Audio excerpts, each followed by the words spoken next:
Hello, it's me, Sam Baker. And before we go on with the show, I want to tell you about an exciting new initiative coming from The Shift. Many of you have asked how you can support the podcast further and get more Shift into the bargain. Well, now you have the opportunity to do just that by joining the Shift community.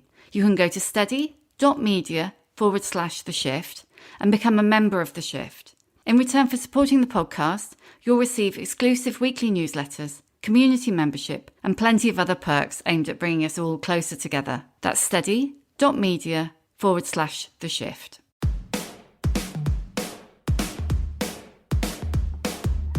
Hello and welcome to The Shift, the podcast that aims to tell the no-holds-barred truth about being a woman post-40. Created and hosted by me, writer and broadcaster Sam Baker. Today's guest is the award-winning writer Kit de Waal. Until she was 21, Kit had never read a book voluntarily, but once she started, there was no stopping her. Kit started writing in her mid-40s and published her award-winning debut, My Name is Leon, at 56. Since then, she's used her success to work tirelessly to promote the voices of working-class writers. Now she's turned her attention to her own childhood. Her memoir, Without Warning and Only Sometimes, is the story of growing up in poverty, one of 5 children with a black father and Irish mother who brought them up Jehovah's Witness. What do you think about Meghan Markle? I was asked the other day. I haven't got an opinion on Meghan Markle. She's not the first woman that married a bloke and doesn't get on with her in-laws. That's it. Kit joined me from quite possibly the most envy-inducing workroom I've ever ogled via Zoom to talk being single and reclaiming your own space at 60. We discussed race, class, privilege, the impact of a childhood spent not stepping on the cracks, and why she hates that fucking overused word resilience. Plus, the importance of tending the garden where you stand, why she's not interested in a man on the downward slide, being a Tuesday friend, and her exceedingly cool hair. Oh, thanks so much for coming on. I just want to say, I lived on College Road in the mid-80s. No! Yeah. Oh my God! I couldn't believe it. I was looking on Google and I was reading Without Warning and Only Sometimes. And I kept looking at Google Maps thinking, I'm sure I know that street that Kit lived on. And I couldn't find it because I got thrown by the golf course up the other end of the road. Yeah. And then you said about the chip shop on College Road. I just thought, I know that chip shop. Oh my God. That is so weird. Which end of the road did you live? Do you know what? I think it was number 15. That end, down towards Stratford Sparkbrook. Road. Yeah, yes. Is it Sparkbrook or Spark Hill? Spark Hill. Spark Hill, yeah. Oh my God. And then you go left along Stratford Road down to the Indian restaurants. Yes. And when I was 20, I had a really, really bad, when you have a breakup haircut. Oh God, yes. I'll reinvent myself. Yeah, I've only done it the once. It was a big mistake. And my hair was probably grown longish. And I went down, there was just a hairdresser on the other side of the road. So I just walked in and went, chop it off. In Spark Hill. A hairdresser in Spark Hill. I mean, that's the thing. Never go to a hairdresser in Spark Hill. Wow, what a nightmare. It was a disaster. So I had it cut to about here and my hair is like, it doesn't look like big because it's heavy, because it's long. But when it's short, it's like, yeah, it's like having a triangle on my head. Terrible. I know, because my hair, when it grows, if I don't have it cut really well, I look like Margaret Thatcher. It goes sort of almost see-through, but high and not curly. There's no curl. It's just, it's revolting. It's funny, isn't it? Every so often somebody really rude on social media will say, your hair's too long. You would look much younger with short hair. And I'm like, trust me, I know what I'd look like with short hair. I would look shit. I'm just not going there. Anyway, your hair's very cool. This is not what I meant to talk about, but since we're there, you've got very cool hair, though. Do you know what? It's down to age and knowing what suits you, because I've had some grotesque hairstyles in the past. And when my hair grows, I used to have it sort of this length a lot, but I've got a very high forehead. And I used to look like Max Wall. You know, Max Wall. Yeah. Honestly. I'm sure bad. You didn't. But... No, I have looked bad in the past. And so now I just know what I can get away with. I was really, apart from the fact that I lived on College Road, I was really struck right at the very beginning. That's such a powerful opening chapter about skipping the cracks. Yes. I mean, skipping the cracks is a thing you do as a kid, but it's also so significant. That sense that you then, and it's a kind of a metaphor for life, or it Yes. can be. Yes, absolutely. I know that I did it very deliberately, thinking, well, if something comes from below the earth, earthquakes or whatever, of course the cracks will be the weakest part of the road and that will burst open and I'll die. But also, of course, you carry that on then, because that's almost a form of trauma where you're waiting for the bad thing and then you wait for the bad thing for the rest of your life, even though you say you don't believe it and it is all bullshit. You still have the scars, or at least the stain. And then you're thinking, I'll avoid that and I'll avoid that and I'll avoid that. And it just becomes a way of living without you even knowing it, without you even Mm-hmm. articulating what damage you've had and what damage you're going through. Yeah, it's like that. If I don't do that and I don't do that and I don't do that, then the chances of, but then you turn around and you're 40 and you haven't done Yeah, you anything. haven't done anything, or you've taken no risks, or all you've tried to do is avoid more pain and avoid more agony and avoid situations that might challenge you because the challenge feels like too much. It's the problem I have with that fucking overused word, resilience. I Mm. absolutely hate it. Have those bad things happen to you, it'll make you resilient. Children in the care system, oh, don't worry, they're resilient. People that, suffer racism, don't worry, it builds resilience in children. Well, what it actually builds is not resilience, it builds a scar, just the way that you can burn a scar again and it doesn't hurt as much because it's scar tissue. That doesn't mean you should have the scar in the first place just because you can cope with it. I absolutely hate it when people talk about resilience, especially in children, because I don't want to be resilient because of bad things that have happened to me. I'd like to be resilient through information. Slightly tested, of course. Everyone should be slightly tested so they can find out, oh, this is how you do it. Just like learning to walk as a baby. You fall down, you stand up. You fall down, you stand up until you can run. And that's fine. But some of the damage that we inflict on one another and society inflicts on us in the name of resilience, and then just brush it away, throw it away, it drives me mad. It really does. Yeah, emotional scar tissue is a really good way of looking at it. Yeah, yeah. And you don't want the scar. You shouldn't say, oh, that's great. They've got all them scars so they won't feel anything. Don't have the scars in the first place. There's better ways of learning shit than to be damaged and damaged and damaged. It's also like, while you're busy getting resilient, what are other people doing? What are you not Oh, doing while you're getting resilient? oh my God, that's my literal refrain. I'm spending my time learning to cope with shit. I'm taking my energy trying to be resilient.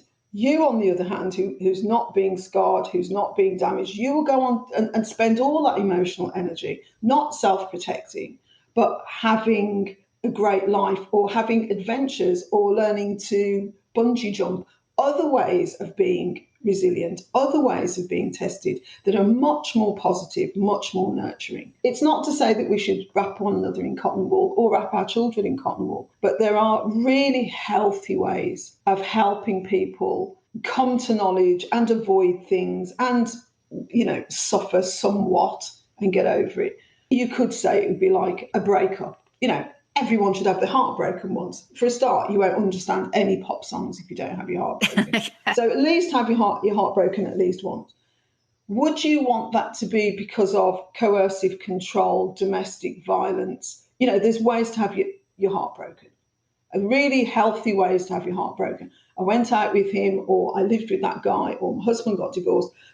After a period of being horrible to one another, we found a way through it and I'm healed. That's fine. But there are many ways, obviously, of having a breakup that are terrible for people and damage, without any hope of being healed from it. So it's very like, I think resilience is like that. There's ways of being stronger and finding the strength without that kind of ultimate damage. It's just like a way of people who haven't had to put up with that crap going, oh, it's not that bad, really. Absolutely. Oh, it's good Or for even a you. benefit. The Yeah, it's good benefit, for it's you. good for you. It's really good for you. What would you be like if you never had this? And you're like, do you know what? I'd be okay. I'd be okay without the damage. I'd be okay without the scar tissue. Thank you very much. Yeah, I'd be able to sleep or I wouldn't have nightmares or whatever. Yes, exactly. And, of course, one of the things that you do have if you've been damaged, I've heard Emma Thompson say something recently in an interview, and she said, I don't think I could get on with someone who wasn't a bit damaged or something. And I thought, yeah, I get it. I completely get that. You do meet the smogs who sailed through this life, who then go and have everything that they want and desire without being tested. And that's also not great. People who lack empathy for anyone else's experience in life because they haven't had it happen to them personally. And I know people like that. I mean, you've only got to live in a middle-class spa town like Leamington Spa, and you will come across people whose biggest... I'll give you an example. I was in a cafe, and Leamington is really a very pretty, beautiful town where people want to come and live, like Cheltenham, like Harrogate, anywhere like that. It's lovely, isn't it? And I was queuing up in this very she cafe where I pretentiously get my coffee and cake. There was a woman sitting next to me with her friend, about 35, I suppose, and she looked really upset. So obviously I'm trying to hear what they're talking about. She said, I just don't know what to do. I mean, do I need an Arga if I've got underfloor heating? And I was like, you can't be serious. That cannot be the biggest problem in your life. She was really upset, and her friend was patting her back, and they were talking about it like it was, where can I get a new kidney from? And I was just absolutely... I mean, obviously, it's a big deal to her. She's got her lovely kitchen. She doesn't know whether to have an Arga and underfloor heating or one of the other. And I thought it's just, what can you say? It's a big problem for her. She's genuinely upset. Maybe it's come at the end of 10 years of IVF. Who knows? But my God, I did want to say, catch yourself on, love. That's really not a problem. It's not even a first world problem, is it? I mean, that's just like beyond. Exactly. Oh, God. This is like the most ludicrous thing, really. But can you give us just a tiny whistle-stop tour of your childhood? Yes. So my parents got together in 1957. My mother's Irish immigrant. My father is from the Caribbean. My father had a son from a previous relationship, unbeknown to us completely, but he left the West Indies, the baby, and came to England, then met my mother, who wore him down with her affection until she got pregnant with my sister, then me, then another girl, then a boy, then a girl. There were 5 of us born before 1967. So very, very close in age. We had a bizarre bohemian childhood. My mother was a very strange woman. She was brought up as an Irish Catholic. She then became a Jehovah's Witness when I was 6. She's probably bipolar, thinking about it. Some of her... Reads like she is. Yes, yeah. Some of her behaviour was extreme, and she had extremes of highs and lows.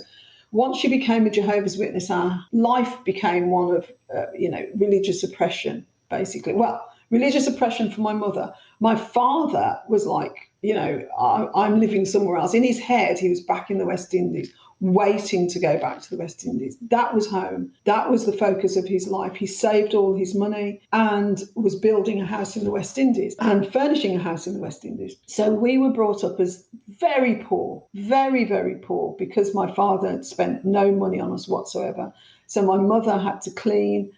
She was an auxiliary nurse. She cleaned the laundrette. She cleaned people's houses. She worked in a supermarket. She was a childminder. She had all these bits and pieces, what people would call a portfolio career. She would never have used that word.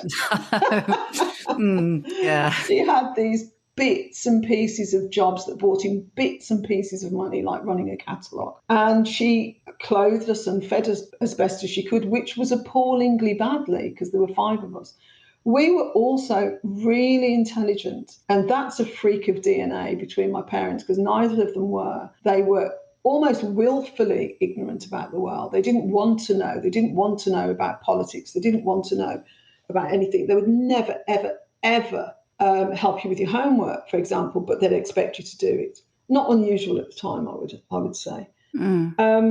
Then when I was 16 and no longer wanted to be a Jehovah's Witness, well, if you didn't want to be a Jehovah's Witness, you had to leave. You just had to leave home. So I left home at 16. Sex, drugs and rock and roll ensued. Great time, absolutely great. Just getting stoned, having boyfriends, going to gigs. It was great till it wasn't. And it was really horrible when it wasn't. It was some bad trips and some bad times and some brushes with breakdowns. And I had a very bad episode. I went home to live for, I think I was there for maybe 2 years. And during that time, I got a job with the Crown Prosecution Service and found books. I found books, and I would honestly say they, as far as my mental health went, they helped me sleep. They showed me different worlds. They helped me get out of my own head, lived in my own head, always have lived in my own head. And this was the first time I was out of my head and into someone else's. And I loved it. I don't think I've ever stopped reading since. I was 21 at the time. What was the impact? Because you had this classic Irish granny, and I know this is a stereotype, but it's a stereotype because everybody who's got an Irish Catholic granny knows it. The guilt and the shame, and you're the know better than you ought to be and get back in your place and all of that. And then you had the black nana who, from little Kit's point of view, seems pretty brutal. But then when you start to look at it from her point of view, she's been like dragged over from St. Kit's to look after some other woman's kids. Yeah. And then just chuck Jehovah's Witness in just for the hell of it. Yeah. I mean, mad. Mad. Fuck. Yeah. I mean, there was everywhere that you looked, there was madness in my life. There was nothing, there was no concrete to stand on. There was nothing permanent. There was nothing assured, very little softness, except, my mother absolutely adored us, but she was also very ill. So we had affection between one of us. And there is absolutely no doubt that my relationship with my siblings saved my life. And they would say the same. We would look at each other when they were at their craziest, when my father was giving us a lecture on how evil and bad white people were, half white dad, by the way. But he'd give us these long speeches about the white man. And we'd be nudging each other, going, can you hear that girl? You'd never let it show on your face, but I never internalised it. Not for 1 minute did I internalise his rants about racism. Then he'd go out. My mother would come in because they didn't get on very well. So they were very rarely in the same place at the same time. So she would come in and she'd start talking about black people and black nurses and how bad they were. Black women are like this. And we'd be like, but Mum, you're talking to black women. You are actually talking to black women. But she never saw us as black women. We were just her children. And again, we'd be nudging each other, thinking, she's mad. So I think the presence of other people while that bizarre behaviour is going on, other people who are going, oh, wow, how mad is that? That helps you not to internalise it. I think if I'd been an only child, I would have had many breakdowns. And we often say to one another, it is a miracle that none of us have been in a mental health institution. None of us are alcoholics. None of us abuse drugs. None of us have got a gambling addiction. None of us have ever been a sex worker. Some of those, not that it's always damaging to be a sex worker, but some of those damaging, self-harming behaviours that many people do that have come from a traumatic background. And I put that down to the fact that we were a tribe and it was like watching the telly. Watching these two is like, oh my God, can you hear him? We didn't take it in. We just let them get on with it, knowing that at 16, you're out of there. That's amazing that I guess it's because you had each other. Yes. But you can also come from, I know people who come from big families with lots of siblings, and that's just another source of conflict. Yes. Yeah, I do know. And I think that is unusual because I've got friends who've got, come from big families, and there's real tension in that. Maybe one child was scapegoated, as in my family. I would say my sister was scapegoated, but we all knew and we all protected her and we all loved her. So she might have had a bad time from my mother, but she never had it from us because we thought how wrong that was. Even when she died, we allowed or we encouraged that sister to organise the funeral because it was a way of reclaiming her relationship with my mother. So, yeah, we were definitely into protecting one another from both of them because it was the only way to survive. Fortunately, we all thought that. Thank God, we all thought that. You had all those conflicting identities. Did you identify with any of them? With all of them. I think when you're mixed race, I mean, this might not go for everybody, but for me, first of all, people think they're conflicting identities. They're not. People think that, if you're mixed race and have all these other things, that's, a challenge. However, everyone has more than one identity. Every single person. You're a mother, you're a sister, you're a parent. Let's say your grandmother was Irish or your mother was Irish or Welsh or a countess, or you're a member of a bridge club, or you're a member of the gay community, or everyone.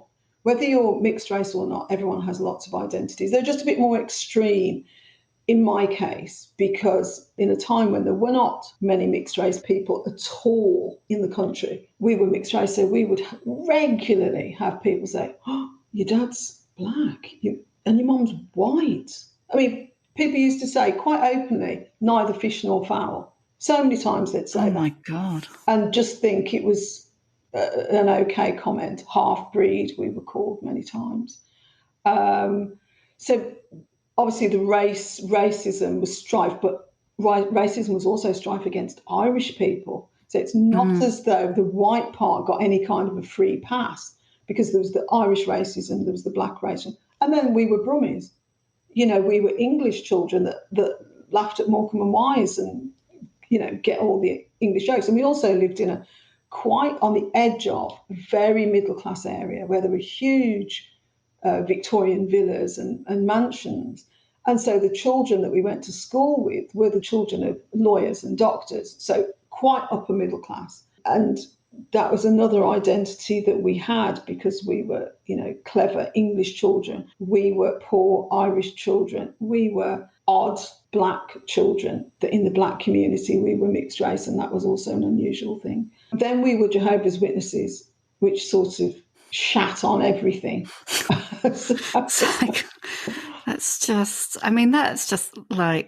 just next level, isn't it? It's like, that's the thing that feels untenable. All the other stuff is like creating difficulties that you could have lived without. But let's just like throw that in and just suck what little bit of joy there is out of this. It is a joyless religion.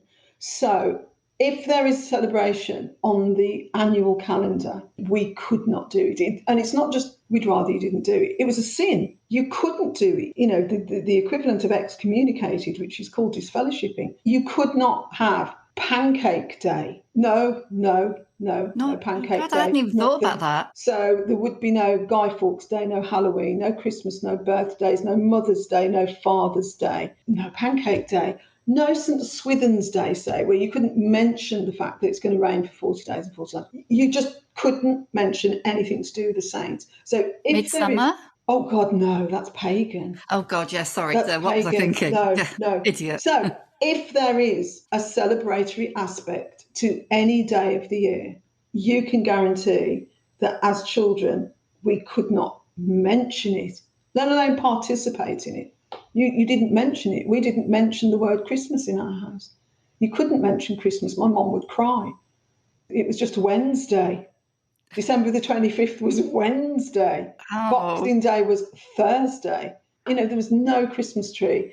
There was no extra food. There was no food anyway, but there was certainly no extra food. There was just the telly. The telly was on. It's more telly, I suppose. No presents whatsoever, no tinsel, no crackers. Has it turned you into a massive celebrator? Yes. For my birthday, I have to say, slightly obsessed. My children know under no circumstances can they forget Mom's birthday. I have to have a cake like an infant. I have to be the queen of the day. It's Mom's birthday, Mom's birthday, Mom's birthday, Mom's birthday. Only a day, week, surely. Well, I have had birthdays that have lasted a week. And I've insisted on seeing everybody and come down and kiss the hem of my garment, that kind of nonsense. For Christmas, I had to learn about Christmas, of course. I didn't know anything about Christmas. So obviously sex, drugs and rock and roll years, Christmas passed in a haze of ganja. It was like, I don't know, was it Christmas? However, once I got married and had children, I remember someone saying to me, yeah, and of course there'd be bread sauce. And I was like, what? Bread sauce? I'd never heard of bread sauce. Oh, it's disgusting, bread sauce. Well, it looked like chicken vomit to me. I was just like, what the fuck is that shit? Oh, no. But I thought, okay, I've got to make it, obviously, because I didn't know. I didn't know about a Christmas jumper. Never heard of a Christmas jumper that some people do. Box fees. There's loads of things I didn't know that you did. And of course, once I found out about them, oh yes, we will go over the top. My tree went up on the 1st of December. I collected antique baubles that cost an absolute fortune. I had hundreds of them. It was over the top, and the children would have presents that went on for weeks because it was me giving me Christmas. This was not their Christmas. They couldn't care less, really. They had the presents, but it was me. All the Christmases I'd never had to come out somewhere. All the birthdays I'd never had, and any kind of celebration, Easter. My children would have 20 Easter eggs each, way over the top. Easter presents. My children had birthdays and half birthdays. So they would have birthdays, like Bethany, her birthday's on the 12th of January. So on the 12th of July, she has a half birthday. Everyone has a half birthday. Why stick to one? Oh, God, I'm coming round yours. It really is trying to self-nurture. That's all that's about. That's about me saying to my 6-year-old self, you can have presents. You can have this. It is okay.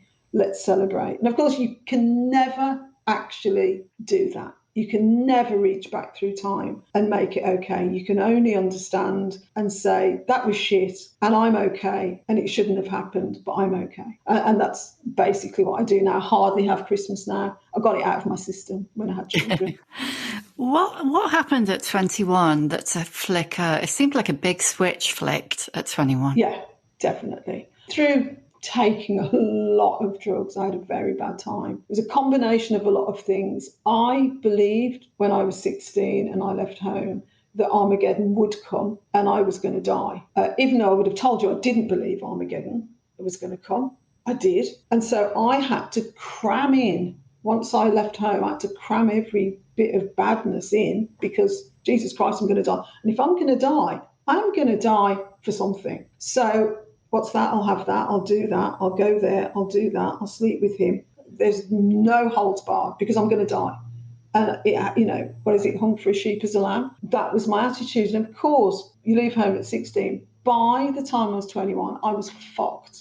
I had done everything to the extreme. I was just really tired and I don't know, fucked is the best way of putting it. And I had just a moment where I thought, oh, I'm mad. I've got to that point now where I am mad. They'll put me in a home. I'd seen this happen to quite a few friends where they'd had a serious psychotic breakdown. I thought, here comes mine. I could feel it on the horizon. And I walked from where I lived to where my mum was at work at hospital, at Dudley Road Hospital, and just said to him, I've gone mad. You've got to help me. And this is way outside of her experience. She didn't know anything about it, but she loved me. And my father loved me. And I went home and they asked me no questions. And they gave me food and made me get up and get a wash and sit down and watch the telly. I mean, that's their version of nurture, and it worked. But what really worked is I'd been to college and I'd got some typing qualifications, and I got a job working for the Crown Prosecution Service, and one of the prosecutors was just a lovely gentleman, and I asked him for 10 books. I just asked him for his top 10 books because I couldn't sleep, and I couldn't sleep without drugs and drink, and I knew that was partly the source of my mental illness. So he just gave me 10 books to read.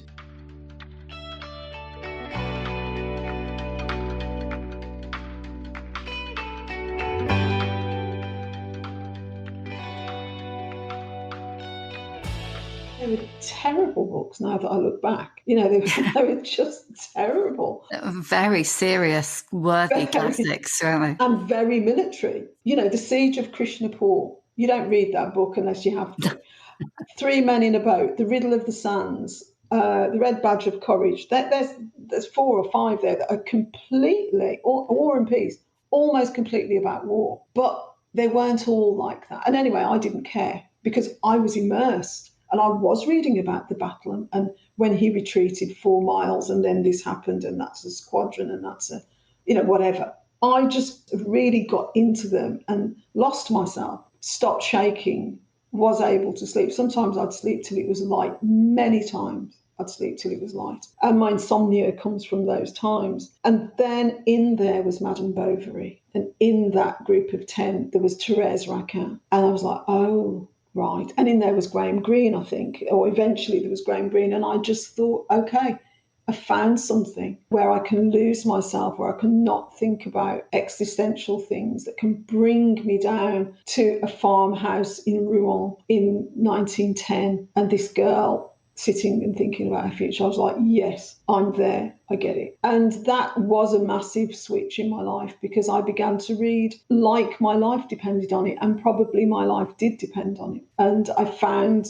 worlds and peace through books. Reading some interviews with you and reading the book, it kind of struck me that there are like some shifts, if you like. There's the one at 21 where you discover books. And actually I'm going to do a bit of a side swerve. I was really interested in the typing, because I learnt to type at about 18. I went to university, but I learnt to type in the holidays, and that's how I got my job. Yeah. And you got your job because you could type. Yes. And that's just not a thing anymore for kids. No, it's not a thing anymore. What it speaks to is what's open to you as a woman. Certainly from my perspective, as a working class, immigrant class. I mean, we weren't even working class. We were an immigrant class family. And what was open to me, a great example would be that when we had our careers day at school, I went to a grammar school, a very good grammar school. And my friend goes in front of me and she has her interview with the headmistress, who tells her what she's going to do. She suggested my friend goes to university. She was really good at English, go to university. I go in and she said, what do you want to do? And I said, I want to be an English teacher. And she said, if I were you, I'd go and get some qualifications, get something under your belt, learn to type before you go and become an English teacher. Of course, my friend, who's at least 5 or 6 places behind me in English, was told to go and do something. Now, that's both racism and classism at work there. But for many girls of my class and generation, you learnt to type because you could walk into a job. Now I don't know what that is. What is it that you can do now where you can walk into a job? Maybe be in a call centre or something. Is there any skill you can get now where you can walk into a job? Probably not. I can't think of an equivalent, and I know that I got my job because I could type. Yes, absolutely. And type fast, and type still. Fast, yeah. Do you still touch type? Yes, I can't look at my hands. If I look at my hands, I can't do it. It all goes tits up, doesn't it, if you start looking at your hands? Absolutely. And very occasionally I still do shorthand. If I'm trying to capture something that someone said, I will write it in shorthand. But that's less so now. To go back to your shift, sorry, I just suddenly thought about the typing. The typewriter over your shoulder reminded me. So at 21, you did kind of like 2 decades of doing what you should do, which is how I've heard you put it. And then you started writing in your 40s, and then Leon in your mid-50s. What made you stop doing what you should do? So doing what I should do, I have to say, is what I also wanted to do. I loved... can't say I love being a mother now. That sounds really bizarre, but I love my children. Did I like being a mother? No. I did, that fucking bring cakes to school bollocks. I hate it. Oh, tomorrow they need to bring an egg box. Who's got an egg box hanging around? And I one also of those know tray things. Yeah. Or tomorrow they need to bring in a toilet roll and a Lego Star Wars thing. Or tomorrow a character. I hate that. Look, send your kids to school, let them learn or not, wear the things or not. But that fascism, the school playground fascism, the cliques, hated that. I loved my children. And I was just, I was a bit of a bad mom, let's call it bad mom, swear. Rebel mom. Rebel mom. And, when it was, we're all making cakes for the school fair. Well, I'm getting mine from Marks and Spencer's. That's the way that works. I'm not doing it. I wouldn't do it. Children going as a school character. Do you want to go as a school character, Luke? No, I don't. Okay, you don't go as one. I just wouldn't play the game. So I love doing that. I love being with my children and having fun with my children. But also, increasingly, they get older, they need you less. They think they need you less. Obviously, they want to be there, but you sort of had less influence over them. And Luke was I adopted Luke when I was 41. And he was very ill as a baby. And it was impossible for me to work the way I had done before. I was on the adoption panel, I was a magistrate, I was doing lots of other things that I wanted to do. But, there was just no way I was going to be able to do that and look after Luke. So by the time I was 45, I was not working. I'd plumped the cushions to death. I'd found the Farrow and Ball paint chart, and most of the house was in Farrow and Ball. And I'd replaced the railings at the front of the Victorian house. Oh my God, I was bored. Had a sort of a day, maybe a day as a mother and toddler group. My God, that's another level of fascism right there. Couldn't stand it. With all the, oh, isn't yours doing that yet? No, he's not doing that. It was just terrible. Anyway, I thought, oh, I'll write a book and I'll be so great. I've read hundreds of books. It'll be really easy for me because I was always good at English. And I'll send it to Penguin. They're the only publishers I've ever heard of. They'll sort of put a wrapper on it and it'll be in Waterstones, let's say 6 months' time. That's literally what I thought. What I couldn't believe is that it was so hard. I was shocked. I was just like, hang on a minute. Why can't I get the beautiful pictures in my head onto the page? And I knew I couldn't, and I wasn't very good. But I kept at it. And it was really funny. I can remember a particular day when I just thought, I have to do this now. It had bitten really deep. I never expected it. I just thought it'd be something I'd try, and then if I couldn't do it, I'd put it down. And I found that it was becoming my life, and I just kept trying. I kept working on the craft, and I kept reading and interrogating the books that I loved. I did an MA in creative writing, which wasn't very good, but I met a lot of really good writers and had a great time there with them. I just kept writing because it was everything to me by that point. So did the MA give you the kind of access, that kind of privilege that you don't have? Yeah. Because when we talk about class in particular, everybody, that just all distills down to money. Yeah. And it's not, yes, that's an element of it, but there's so much else, isn't there? Like health and access. And that seems like that's what the MA did. I think what the MA did more than anything is it showed me how much I wanted it. I thought it would give me that kind of access. It absolutely didn't. It was £3,600 when I did mine. They're about 9 now. Mm. It was a real indication to me that I wanted this very badly. So it was a sort of a line in the sand for me. I thought it was going to be a route into publication. It wasn't a route into publication. I didn't learn nearly enough. Not nearly enough. I'm still learning. My learning continued. A few of us started a writers group based on our MA because we hadn't finished and we don't think we'd heard enough and learnt enough. So we were still educating one another, still are educating one another. And are MAs necessary to get published? No. Absolutely not. What they're really good for is for meeting other writers, being in a community. And if you are taught well, they're brilliant for being taught about the craft of writing and having respect for the craft of writing. I believe in them. But I do have a lot of people who can't afford or haven't got the time to do an MA thinking they're at a disadvantage. And I don't believe they are, because there's other ways of learning the craft. There's other ways of getting those things. Is that why you donated some of your advance for Leon to your Working Class Writers Fund? Yes, that was a scholarship that I funded a disadvantaged writer for a year to do an MA in creative writing at Birkbeck, because that one is very well run by Julia Bell.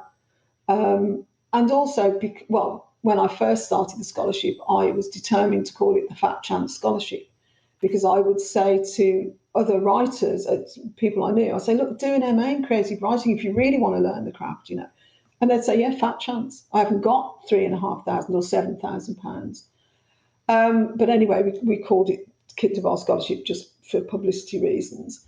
And it's been fantastic to be part of other people's dream. I never did dream of going to university, ever. It was not a dream of mine, like, oh, I wish I could go. Never wanted that. But for some people, university is beyond them for lots and lots of reasons, and it's a dream, and they do feel disadvantaged for not going. So it's just great that someone else, I think it's in its fifth year now, so it's great.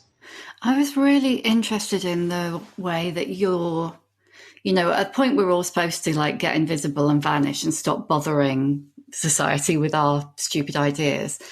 You've hit 55, Leon has gone, Yeah. and all of a sudden, well, not all of a sudden, because you've been working at it your entire life, you're 60 and you're a figurehead, if you like, for class, race, diversity, just saying it like it is. How's that feel? It's pretty hard to get a boyfriend, put it that way. Because, I don't want a man on the downward slide into incontinence knickers. I'm not into, I've got incontinence. God, who does? Exactly. But a lot of men that I've met and, that I've been out with, they are winding down, particularly men. I think women get a second wind anyway after 50. Certainly after 55. I agree. Just like, hang on a minute. I'm now not at the mercy of those hormones that make me home focused. And I do believe it's a hormonal thing where you're nest building, you're nurturing your children if you have them or whatever. And then those hormones go, thank Christ. And you're like, oh, I'm going to act like men act, and I'm going to do what I want to do, and I'm going to be who I want to be. I'm going to reclaim some of the power that I've given away over the years, or just not taken advantage of. We haven't all given it away. But we have maybe, and I'm only speaking for women who have had my sort of life journey, who have decided, I'm going to have children and maybe I'm going to give up work or work part-time or not do my dream job. And many of us have had to make those compromises. And then you get to 55 and it's like, hello, now what shall I do? And obviously, if you're not in a relationship or if you're on your own and you can't have this second career, and many of us can't have a second career, or in my case, a first career, then, that power, that energy goes somewhere else. Maybe it goes into causes or friendships or whatever. For me, very fortunate. I've been very, very fortunate that I've been able to channel that energy and that interest into something I absolutely love, which is writing. And I'm a really reluctant activist. I was introduced at a festival once as Kit de Waal, writer and thinker. I was like, thinker? I mean, God, don't we all? But she was sort of saying activist, and I was like, oh, don't say that. Don't call me an activist. I don't feel like that's something I do. I don't say, oh, I'm going to do my writing and now I'm going to do my activism. They're indistinguishable to me, and I think I'm just being me. Do you know what I mean? And it's also a responsibility. If someone says, what do you think about Extinction Rebellion? For example, I was contacted by Channel 4 after the Brexit vote and, we'd like to interview for Channel 4 News about Brexit. And I went, fuck off. I don't know anything about Brexit. I know I don't like it. I don't know the economics. I don't know the stats. I haven't got anything sensible to say apart from my knee-jerk reaction that it's a wrong thing. And so you do have, if you've got any kind of sort of activism label, you do get people asking you to have opinions on the most bizarre things. What do you think about Meghan Markle? I was asked the other day. I haven't got an opinion on Meghan Markle. She's not the first woman that married a bloke and doesn't get on with her in-laws. That's it. That's my view of Meghan Markle. She loves her husband. He loves her. Maybe. I don't know. I don't care either. So obviously I have an opinion on the things I care about massively. And I try not to have an opinion on things I absolutely know nothing about. Nothing about. Love Island, don't know. And lots of other things, just don't know. And try to keep my mouth shut. Obviously, that's hard for someone like me, but I do try.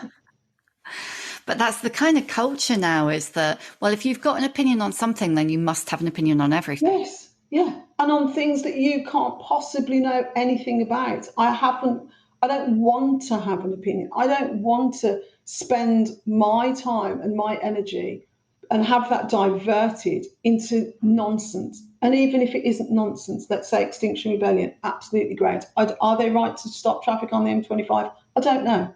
I just don't know. And I'm not going to go there, because that's just a diversion of my energy that I want to spend on my friends, on my children, on my writing, and on those little bits of activism that I do believe in. Like marginalised people having a voice, like children in care, for example. And I heard a great phrase the other day, and it's tend the garden where you stand. And it's like we all stand physically in a certain space, in a certain neighbourhood, but we also stand in a figurative space where, I feel I stand in the space where marginalised people live. And I stand with them. And so that's what I'm going to talk about. That's why I don't know anything about Meghan Markle. And there might be other people that will stand in that space. And so tend the garden where you stand is what I try to do. Try and just contain my energy and spend it where it's of most use and where actually I can talk with some authority. How did you find the aging process? Because you had so much going on, didn't you, through your 50s and into, are you 61? 61, yeah. Oh, not good. I mean, I've never, ever had a problem with saying how old I am or being worried at all about getting older and all that thing. Because when you grow up and you think you're going to be dead at 16, every day is a bonus. I still find it shocking that I'm 61.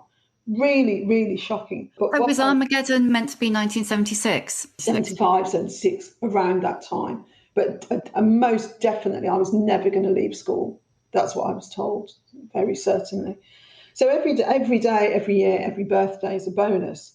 The only birthday that has rocked my world was my 60th. 50, great, wow, fantastic. 40, great, wow. 56, great, because you're still in your 50s. When you get to 60, that really is beige elasticated trousers.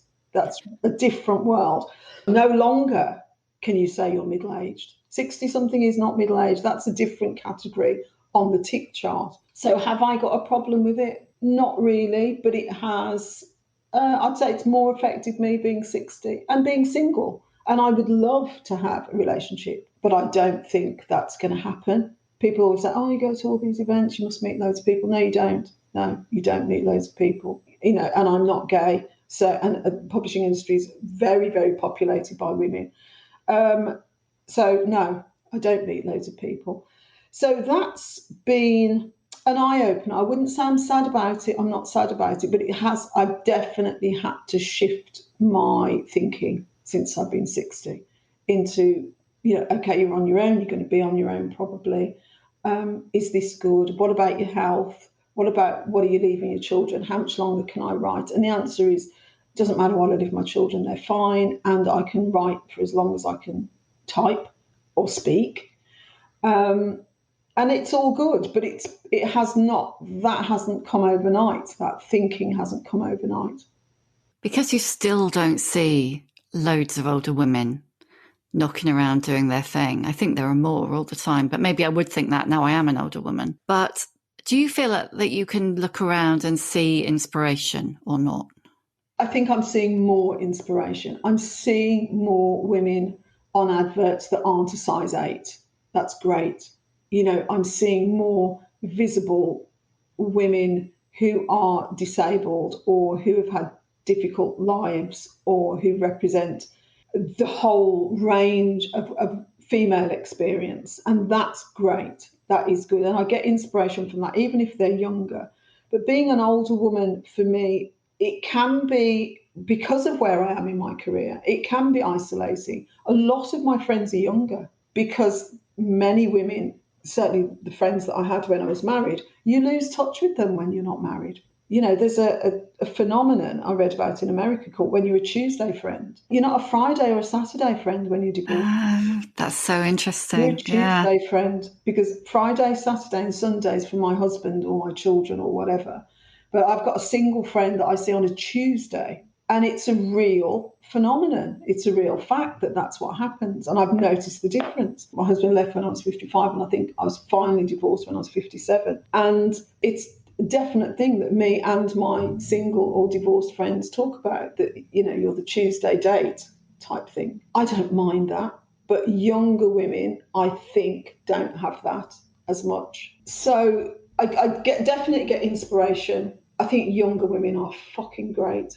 I really do. I mean, Jesus Christ, say what you want, go for what you want, say what you think, have sex with who you want to be who you want to be. And I think there's many more younger women with that kick-ass, reclaim my power attitude than there are of my generation. Although my generation battled very different things. I mean, we've paved the way in a lot of ways for younger women to have the space to be that assertive. And the cost to us has definitely been a loss of power and agency, which, many of us are reclaiming at this end of our lives. I'm going to ask you the questions I always ask now. Great. What's your emotional age? 27. Why 27? I don't know, but me and my daughter, she's 27, and she said, Mom, you've always been 27. And it's just a joke between us. I wouldn't say it's not really 27. I'd say I'm 37, between 37 and 42. Is there anything particular about that age that... No, they weren't good ages for me at all. But when I look at women who are that age, the women I look up to, for example, some people that are just living their life and sort of being powerful and being there, I feel like, yeah, that's, if I had 37-year-old body and energy, yes, that's about it. Also, I'm very irreverent. Very, very, very irreverent. I really, really encourage people, and I do with my children. I remember with my daughter when she was 14, and I said, she had a friend, and I said, oh, is Sarah coming round today? And she said, yeah. And I said, do you like Sarah? And she said, yeah. I said, you do, you can be gay. She said, Mom, I'm not gay. I was so intent on giving her the space to be gay or bisexual, whatever she wanted. And she said, Mom, you're getting oppressive now. You're getting oppressive. And also telling my children about them being adopted. I'd say to them, look, this is, and they go, we know, Mom, we know, because you keep telling us. And I just so didn't want to have secrets from my children.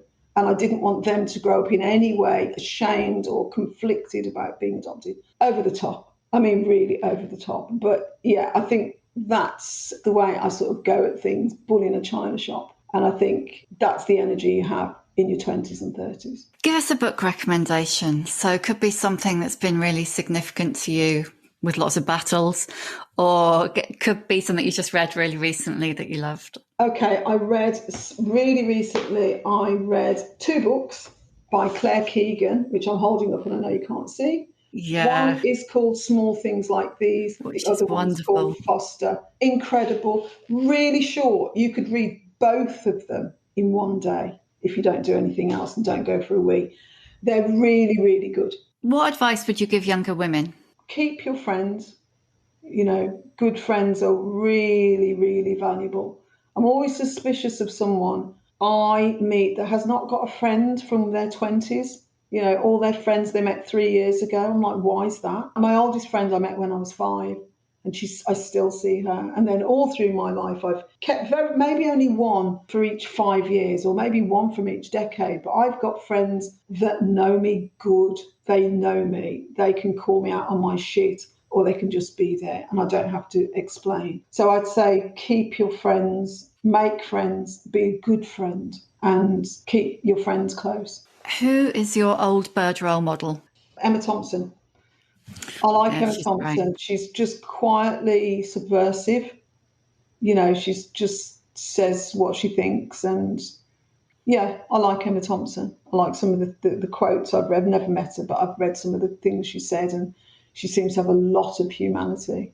It's quiet subversion, your MO. Yes. Oh my God, absolutely. Chip away at the foundations. While you're screaming at someone, be chipping away at the foundation. So definitely say what needs to be said, because that's one way, and that you need people to call out the shit in the world, absolutely, and to be there standing. But then you also need the quieter people who are chipping away quietly at the foundations of all the bollocks that this society is built on.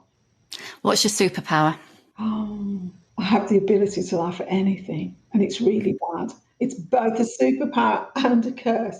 I laugh a lot. I laugh every day, and I laughed every day, even through my grimmest, not quite every day through my grimmest times, but I do like to laugh. When I was saying my wedding vows, I had to make sure my brother was nowhere in my eyesight. because I knew I was going to laugh. And when I was saying my wedding vows, I heard right from the back of the room him go, and that was it. It was really inappropriate time to laugh. I was saying something really quite moving and serious, and I just started to laugh. It was terrible. God, it was terrible. Do you think that thing with your brother, that comes from being a kid and like trying not to laugh when you're being in church? You know, It came from church all the time, because you'd have these very quite strange people giving very serious talks on like sexual positions or whatever it was. You could not laugh, and of course you want to. The more you can't. And I used to sometimes pretend I was going to the toilet so I could have a laugh in the toilet. And of course, you get to the toilet, you don't want to laugh. You think, oh, it's gone. The minute you sit down again, it's bad. It's so bad. And last one, how many fucks do you give? I'm in the minus category there. So I give less than 0 fucks about most things, and then passionately many fucks about the things I care about my children, obviously, and lots of other things. That's brilliant. Thank you. Thank you for giving me so much time, Kit. Thank you. Thanks for the interview. It's great. And wearing a top that matches your chair as well. I know. I mean, and I have. Is that intentional? No, it is not. This is just the coolest thing I've got. It's quite hot out there, and this is a glass room, so it gets a little bit too hot. So this is very cool. Thank you for listening. You can hear a new episode of The Shift each Tuesday, wherever you get your podcasts. If you like what you hear, please do rate, review and follow, because it really does help other people find us. And if you'd like to support The Shift further, please consider becoming a member of our community. Find out more at study.media/The Shift.